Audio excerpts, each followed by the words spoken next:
Hello, money queens and listeners. Welcome to Women Behind the Millions. Let's meet the women behind the millionaires, the women supporting, guiding, celebrating women with their wealth. You will hear from women millionaires, how they got there, what they wish they had known, what got them to be a millionaire, the emotional side, the spiritual side, the practical side of wealth. You'll also get to meet the women behind the scenes helping make it happen. Let's dive into Women Behind the Millions. I am Jessica Weaver, your host, best-selling author of 3 books, wealth advisor, and founder of the Women's Wealth Boutique. Let's start meeting the women. Hello, listeners. Hello, money queens. I am so excited for our show today. I feel like I say that all the time, but today we have with us this amazing powerhouse lady who is not just a business owner, but an international business owner. She's writing a book. So much to talk about today. Before we dive in, I am Jessica Weaver, your host of Women Behind the Millions. And without further ado, we have Regiane Glory with us today.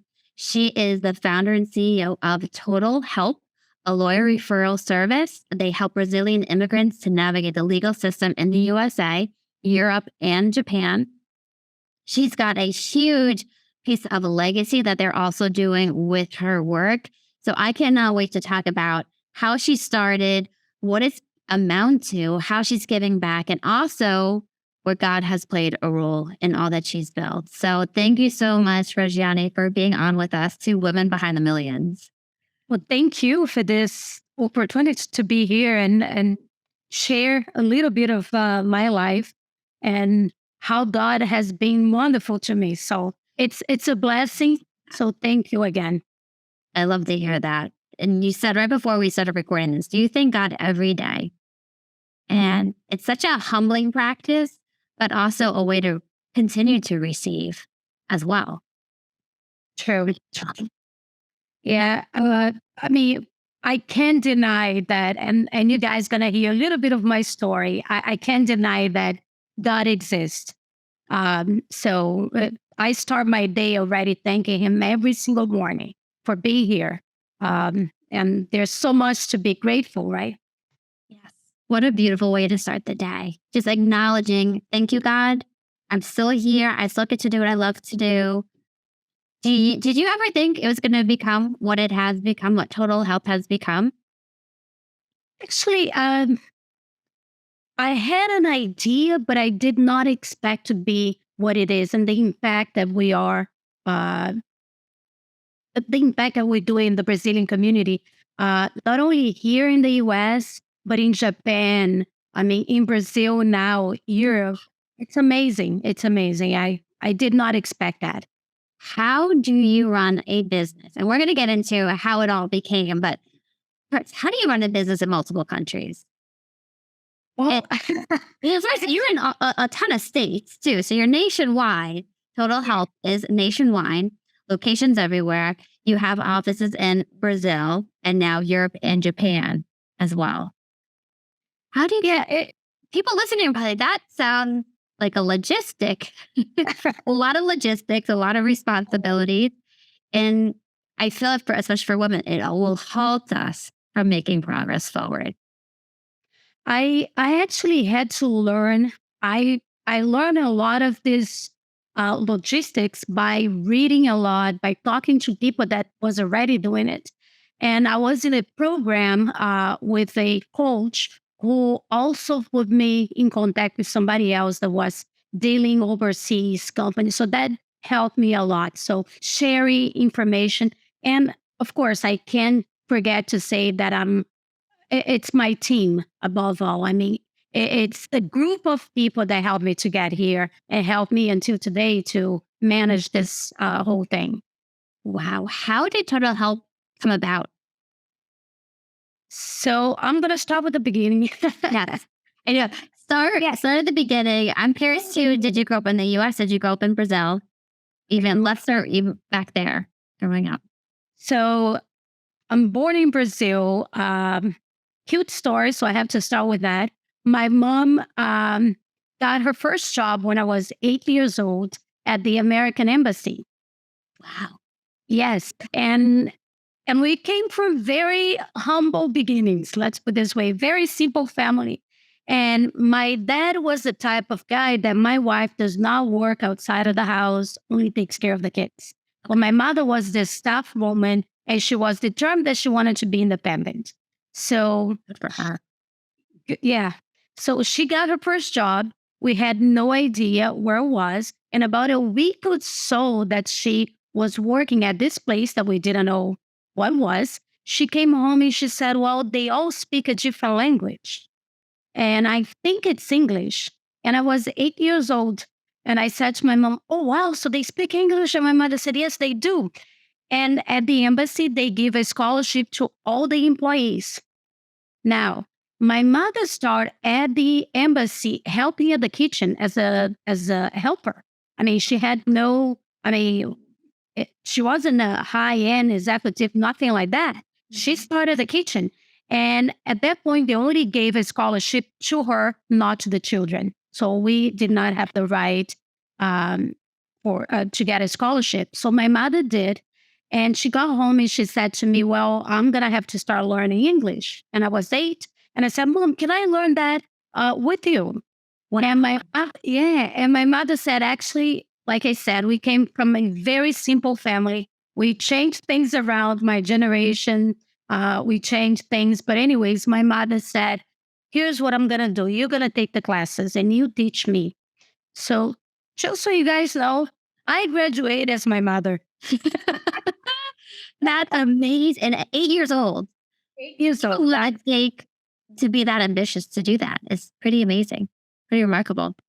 It, again, I can only say that it's the guy upstairs. You knew you were meant to be able to speak, be fluent in both languages, that big things were coming. So, yeah. So, 4 years later, I was doing an exchange. I was an exchange student at the embassy. I had a chance to get out of the country, travel, see the world. Today, I think I have under my belt 62 countries already. Yes. That's incredible. A lot of travel. What was your favorite part of that time, being an exchange student? I I think learning different cultures, learning how other people live, how they see the world, because we all see different ways. Uh, it's all different priorities. My husband and I, we talk about this all the time. And he says, he asked me, he says, what country do you like the most and why? And I have to say that it all based on priorities. You go to Europe, Italy, their focus is in family, food, be with your friends. Uh, you go to South America, it's about traveling, it's about party, it's about living. You go to or US, because I'm an American citizen, but I do get to see the world a little bit from outside, right? I can say a little bit about US, a little bit about Europe. So US, the focus is let's make more money. Let's have a big house. Let's have a big. I was thinking that, yes. When you were talking about the other countries, I'm like, ours is work. Ours is work. Which is good. Let's not get that. It's very good. That's why US is a superpower. But it's very. That's what I think is what I'm a passionate about it, about seeing how people see and perceive the world. I'm in love with Makes it. you very adaptable as well. So true. You could probably get thrown into any situation. It doesn't matter who you're with, that you can find a way to relate to them, communicate, understand where they're coming from. So true. Yeah.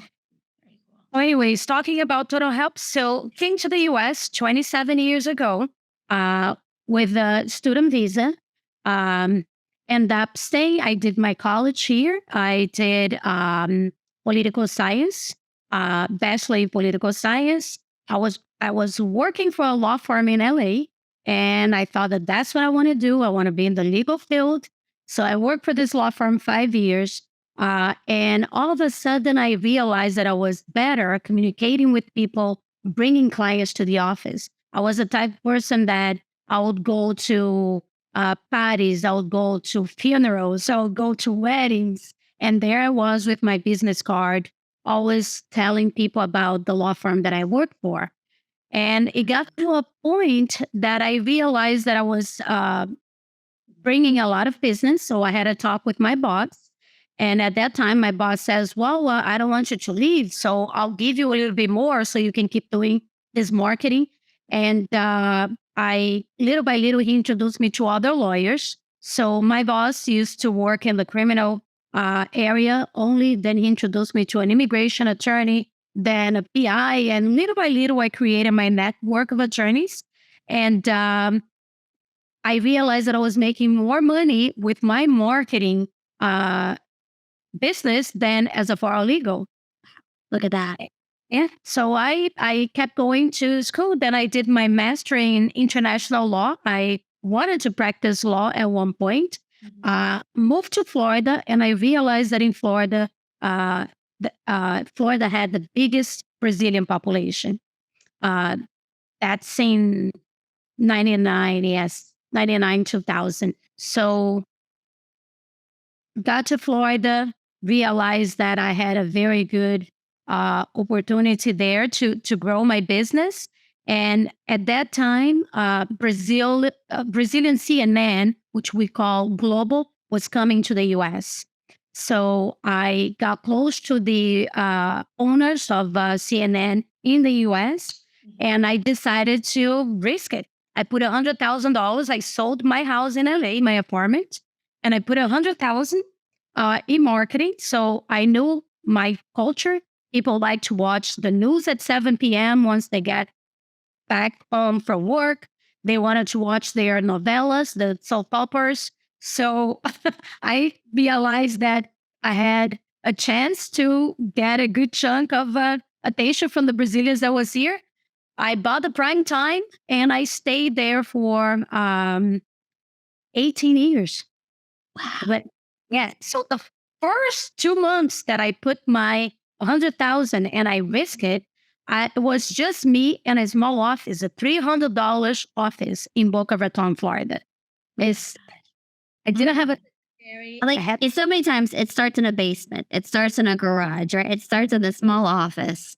yeah. And I love these stories.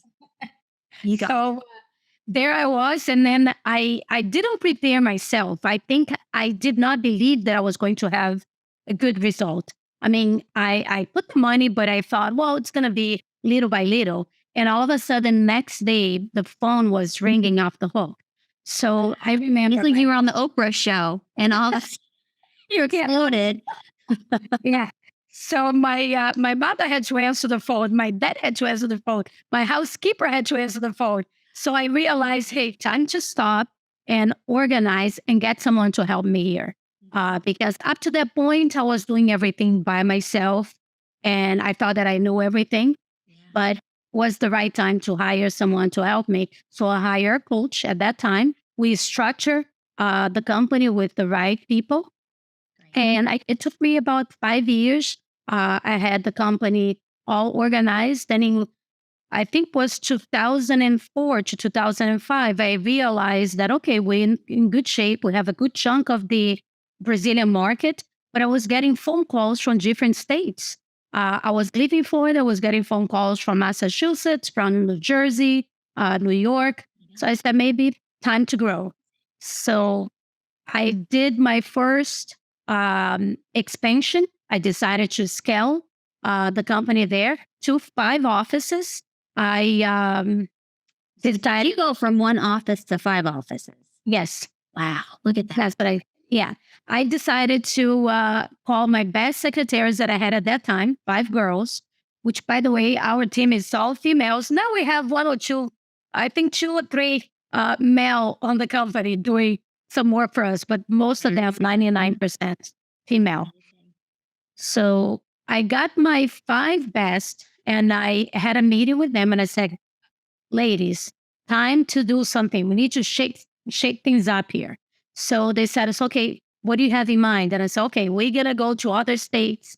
So I actually told them, I'm going to give $5,000 to whoever goes and open the best location, train the secretary, throw a cocktail party, and organize an office for me in 1 week.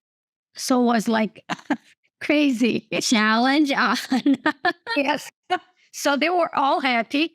they all decide, okay, where do I go? I had the locations because of the study that we had done with the state, what locations were bringing results to us. So I basically just gave them what city, and they had to find the office, uh, Okay. hire someone anyway. So in a week, we opened 5 offices. We opened Everett. We opened uh, Everett, Massachusetts. We opened Marietta, Georgia. We opened Newark, New Jersey. We opened Framingham in Massachusetts and the West Coast in Florida, Fort Pierce at that time. Okay. So this was So, part of like the business plan, right? The growth phase of the business plan. We knew what territories we had already done the research. It was almost like you beta tested it. That's amazing. 5 offices in 1 week. yeah. Let's look So over again. Uh, so after that, so I realized that I needed 5 years to make sure that I had those office stable, that I had the right people, which is something that I really learned during this whole process. It's people. It's the most important thing that you have to have in your business.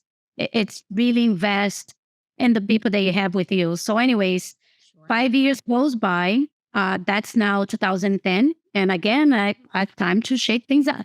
I'm not gonna I'm not gonna allow anybody come to this market and take my pie away from me. So we decided to go from 5 offices to 10 offices. So, but then now I had a process that I was following, right? I knew that I needed the right people, training, making sure that each office would support themselves financially, give them a little bit time to grow and watch them. So I did that in 2010. We went to 10 offices. Uh, I copied exactly the same recipe for my third expansion. I went to 20 offices. And then my last office, which was very challenging because at that point, with 20 offices, I had to do a lot of traveling and manage people from a distance. It's very difficult because you can have cameras in most of the places, but still, when you don't have a relationship with the people that you work with, it's just cameras or over the phone, it becomes a little bit challenging. So I made sure to visit each office and really get to know the managers at those locations. I have one that now it's one of my best friends. She's been with me for 18 years. And I saw her kids. I saw her getting pregnant. I saw her giving birth to both kids. And one of them just went to college recently. So, That's yeah, amazing. so it becomes part of your life. So, but I used to go and stay with her. She, at the beginning, I was like, and I remember my husband saying, she offered you to stay at her house. And I said, you know what? I'm going to take this one. He said, no, go to a hotel. And I said, no, I want to get close. I want to know, yeah, who am I doing business with? And guess what? We got so close that she's like a sister. So I have sisters all over the country. And every time I go somewhere, one of these states, I have to have dinner with the family. I know the kids call me aunt, and that's the way it goes. Yeah. And so That's we have a very good relationship. Mhm. And the last expansion, just so now we catch up with Total Health, Yeah. 2020, with the in 2020, just before the pandemic, um, we had 30 offices at that point. Wow. 30 offices. 30, yeah. So at that point, I had to rethink the whole thing because COVID changed, right? The everything for us. And so everybody went to work at home, from home. And I had to make a decision, financially decision. I was looking at some offices and I said, well, it was a sad moment for me because I'm not a person to reduce or to cut or uh, to me that's devastating. But what I thought, what I put in my mind was, okay, I'm readjusting because of COVID. So that's what I'm doing. I'm readjusting. Yeah, Jocelyn, there you go. Exactly. So I just use a different word to be able to accept that. So right after that, we got to 25 offices. Everybody was working from home. But then I thought to myself, so what is going to happen here? Every 5 years I was expanding. So what am I going for here? Reduce? I mean, that doesn't make any sense. But then COVID, a lot of companies closed, right? So I was very grateful that we were able to stay in business and we did well. We did all the business from home with videos, talked to clients, did translations with attorneys over the phone by video. So everything worked well. So, like I said, it was a moment for me of being grateful for everything that I was able to accomplish.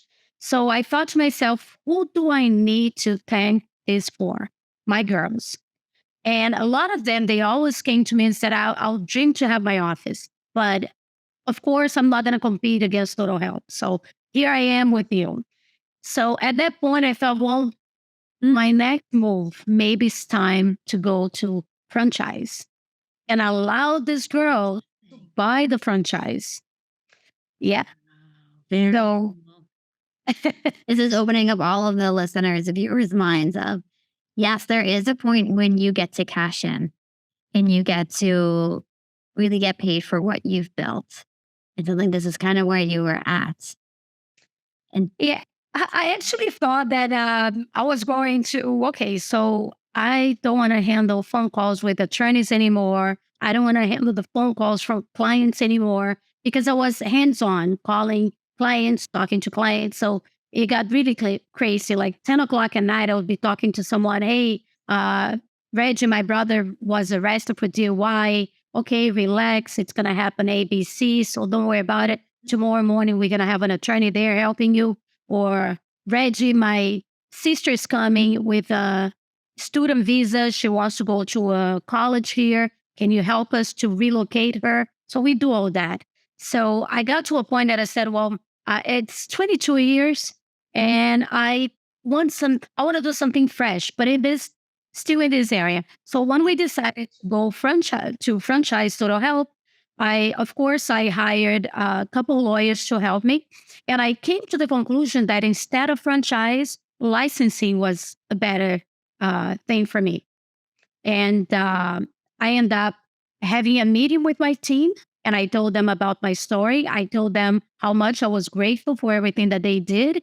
And I wanted to facilitate all of them so they could buy their own unit. And they all raised their hand and said, I want it. So in one meeting, we closed the 25 offices because at that point I had reduced. Yeah, one meeting. So my attorney next day was really busy doing contracts with all these girls. And yeah, so that was December of last year and January of this year. So I thought to myself, okay, new cycle for me.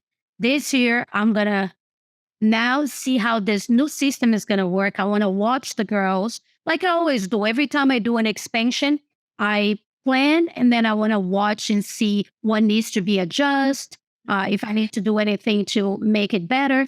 So, yeah. So in January, I said to myself, so the rest of this year is going to be to watch how this goes with the girls. And in my contract, I was supposed to be there as a support for 6 months. So I know that for 6 months, things would not change much for me because I would still have to answer those questions that I used to respond daily. So June came by and I thought to myself, okay, end of it. I don't have to do anything anymore. But then I got more people interested in new licenses. Um, I had a friend of mine, she's an influencer. She said, let's do a live with you and tell about this story. And because in the Brazilian community, we are very well known, she on this live, she mentioned, well, Total Help now, it's a licensed business. So you can have a chance to own your own office. And next day, I got a phone call from 3 law firms in Brazil interested in having Total Help license in Brazil. and then that's how it started in Brazil. Amazing. Yeah. So here we are with, we end up signing up 5 licenses in Brazil. And yeah, so now we're back to the 30. We had the 25 here, back to 30 in Brazil. But besides that, we have Portugal because of language. Brazil speaks Portuguese and Portugal also Portuguese. So we end up having offers there too. So we sign up 2 licenses there. Japan was very interesting for us because Brazil has a huge, a lot of the Brazilians comes to the US. Mhm. Now, a lot of the Japanese goes to Brazil. Oh, wow. Look at that. Yeah. So São Paulo is the state that has the biggest Japanese population outside of Japan.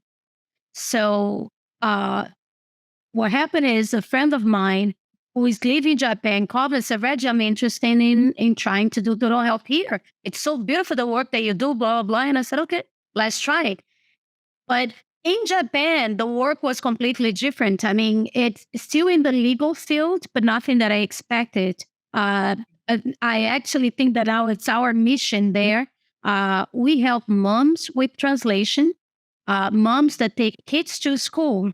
So what happened most of the time is Brazilians marry Japanese because of the mix of the melting pot of Brazilians and Japanese in Sao Paulo, and they end up going to Japan. So babies born in Brazil, mom and dad take them to Japan, and they're put in school, and mom cannot communicate with the teacher. What a nightmare. Yeah. So basically, in Japan, what they do, Tokyo, we are like 20 minutes from Tokyo. They just do everything in writing. All the notice are given in writing because they can communicate with the mothers, right? In schools with a lot of immigrants. So now we do translation for those moms for half of the price. We go to meetings. Our translators, they go to meetings in school to help the mothers. And the one that I'm very proud of is we have an interesting case in Japan. This secretary that we have, she started doing translation, and she found out that there were people in jail that they had already say that they were charged with Mhm. I don't know, DUI, and they were supposed to be in jail for 5 years. Japan system is very tough, so usually a little bit more aggressive than the US. So say that the person had to stay 5 years in jail, that person's still in jail 7 years later. And the reason for that is because there is no communication between the two governments, the Brazilian government and the Japanese, to Wow. deploy that person back to Brazil. So now Total Health is doing that. I have friends in the Brazilian government. Mm.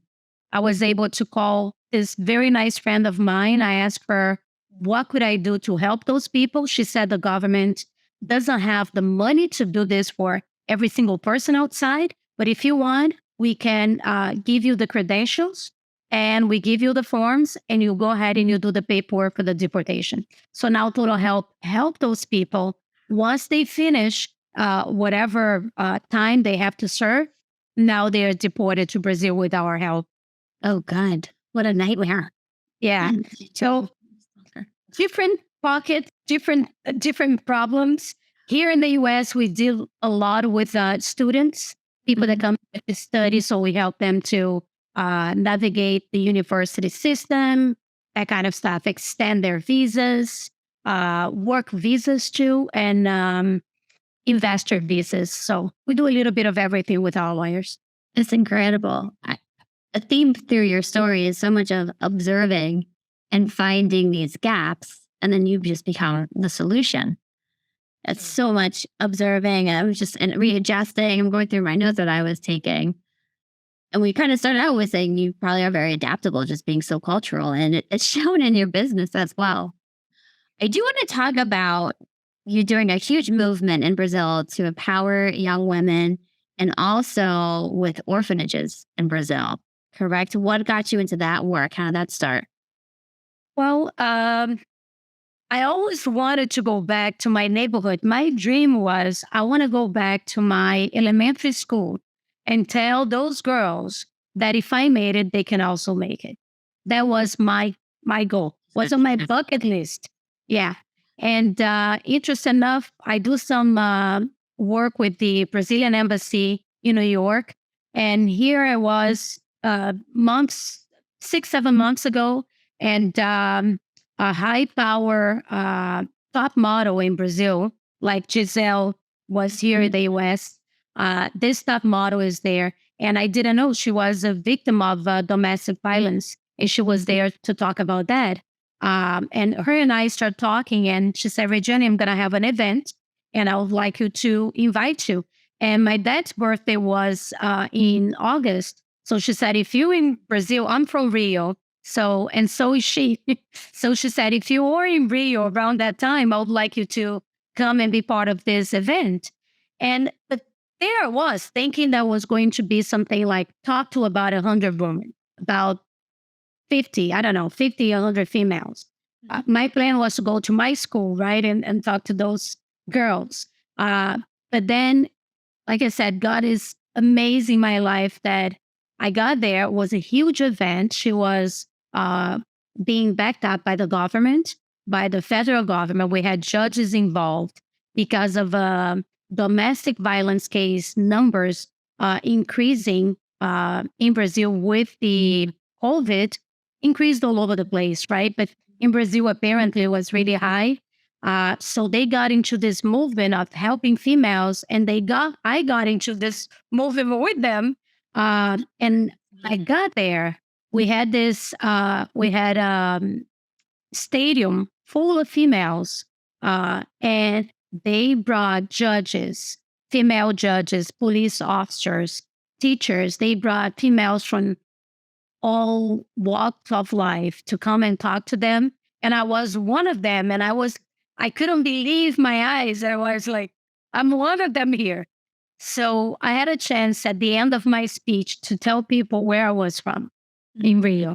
And it's a poor area of Rio. So, but I wanted to tell people, hey guys, I came from there. So what I did is I asked people, does anybody here know the city of Padre? And a lot of people raised their hands.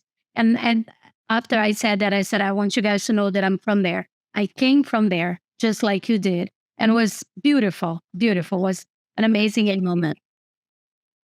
That is incredible.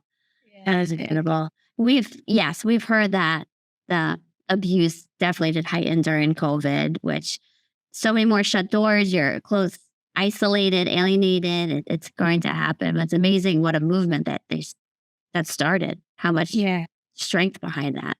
That's incredible. I'm sure that was a night you'll never forget. No, I will never. Actually, the stadium was the stadium that was built for the World Cup. And I was amazed. They were able to put that many females on that stadium. Was beautiful. Was really beautiful. And besides that, I was already doing small meetings, like organic talk with different people, but nothing as big as the one that I just did now in August. And after that, I was invited to give speech in different places. Recently, I gave a speech in Harvard. That was a business 3 days business seminar, and I was one of the speakers. So here and there, I'm getting some invitations, so which is awesome. That's incredible to be a speaker at Harvard. And get a lot of people. It's amazing. And yeah, we said before too, you can attribute a lot of the success to God or just trusting where God is leading you to.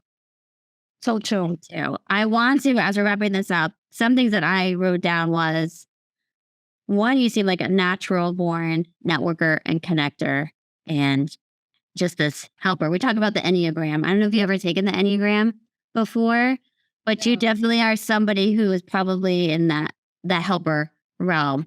I want to say it's an Enneagram 2. We were just doing this on a podcast right before. That's what made me think of it. But the risk that you took too, selling your house and betting it on your money. And I recently had a mentor tell me, he goes, if you can't bet it on this, on your mind, what good is it? What good is it? And how much that will scare women, especially financially. I was just out with an advisor. She's like, I'm scared financially to make this switch, even though I know it's what I need to do. What helped you get? Just sometimes you have to risk it, right? I mean, if you trust yourself, I mean, why not? It's either that or set to stay where you are. To me, that was not an option. So And my creative director, Alyssa, she has a sign. So whenever we Zoom, I have to stare at the sign and it says, "Comfort is a slow death." And exactly, like, you're on that path, right? You wouldn't have been fulfilled or happy. And imagine this life that you would have missed out on as well. Oh, I know what you're doing to celebrate. Let's share with the audience. What are you doing to celebrate yourself? now at the end of the year, my husband and we're going on a cruise around the world. So we're gonna be 6 months away, doing exactly what I love to do, getting to know different cultures, uh, getting to know different people. I think it's gonna be amazing. It's, I'm very excited. And you have a book coming out as well, because everyone's going to want to read about this story. Everyone who's listening, we want to know more. We'll have to have you back on here because there's so much to talk about as we go into this. What do you see as what's happening next for you? I want to share more of the experiences that I had during this 22 years with Total Health, and I think we are in a stage that the more you share, the faster we grow. So right? Because I remember 10 years ago, I had to read books or I had to go to library. 20 years ago, forget about it. Even worse, nowadays, if you meet the right people, if you read the right book, if you go to the right seminar, if you get the right coach, if you're in the right networking, your life just take off to a totally different result that you would get 10, 20 years ago. So I want to share, I want to be able to uh, help people to get their results too. Um, I truly believe that we do not grow by ourselves. I mean, you cannot grow a business by yourself. You have to realize that and you have to be able to share with others. So now I'm in this phase of sharing. I would like to share as much as I can. Yes, you've said that. That is another theme. It's the help you've said throughout your story. You've hired coaches, you worked with mentors, even just observing what your ladies are doing, how they're managing, how they're running, and being able to readjust. And you reference your team a lot as well. Even when the team was your mom answering the phones in the way beginning. I love hearing these stories. But Regiane, where can everybody find you? If they need total help or just to learn more about your story and see you along the If way. you guys want, there are a couple ways to find me, but let's go. Total Health um, USA. That's on Instagram. You can also find us at Facebook, Total Health Group and Total Health USA. We just started with the USA because now Europe and Asia and South America. And you can also find me on Instagram at Regiane Glory. So that's the 3 ways, easy to find me. Thank you so much for being on here, Regiane. Thank you all to your listeners. Thank you for listening and tuning in to hear her incredible story. It got me excited to go out and start expanding and building and risking the house on ourselves. But hopefully gave all of you some encouragement, that push that we all need, because we do not want to have comfort as a slow death. We do not. We want to risk it. We do. So thank you very much. Thank you for listening, Money Queens.